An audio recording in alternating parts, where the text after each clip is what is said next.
নির্বাচনে কোনো সংখ্যা দেখি না, তবে আমরা একটু উদ্বিগ্ন যে কিছু কিছু সংখ্যক ব্যক্তি অথবা রাজনৈতিক দল তারা অযথা অযাচিতভাবে এই সংখ্যা সৃষ্টি করবার চেষ্টা করছেন।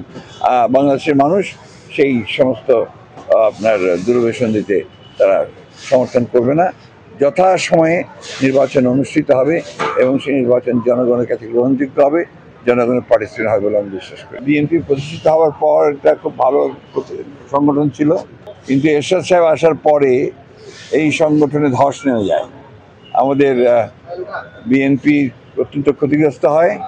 সেই সময়ে আমরা এই সংগঠনের দায়িত্বে আসি। তিলে তিলে আমাদের ছাত্রদলের ছেলেরা যারা আজকে এখানে এখন বিএনপি বড় নেতা হয়েছে তারা সহ আমরা এখানে কাজ করি এবং আমাদের যারা শুভাকাঙ্ক্ষী আছেন তাদের সঙ্গে কাজ করে আমরা সারা জেলাতে ঘুরে ঘুরে ঘুরে ঘুরে আমরা সংগঠন তৈরি করি। সেই সংগঠন আজকে আলহামদুলিল্লাহ একটা সবচেয়ে বড় রাজনৈতিক সংগঠনে পরিণত হয়েছে। সেই 15 বছর আমরা এখানে সম্মেলন করার কথা ভাবতেও পারিনি, কারণ আমাদের সেই সময়ে ফ্যাসিস্ট আর্মি যে নির্যাতন, সেই নির্যাতনের ফলে এখানে সেই সম্মেলন করার কোনো সুযোগই ছিল না। অন্যদিকে আমাদের নেতা কর্মীদের উপর যে নিষ্ঠুর নির্যাতন নিপীড়ন চলেছে সেটাও আমাদের প্রতিবন্ধকতা ছিল। আমাদের এই ঠাকুরগাঁতে প্রায় 75টির বেশি মামলা হয় এবং প্রায় 7,500 আসামি হয় এবং তারা এখানে সবাই দীর্ঘকাল আপনার কোর্টে হাজিরা দিতে হয়েছে, জেলে যেতে হয়েছে, জেলখানায় যেতে হয়েছে।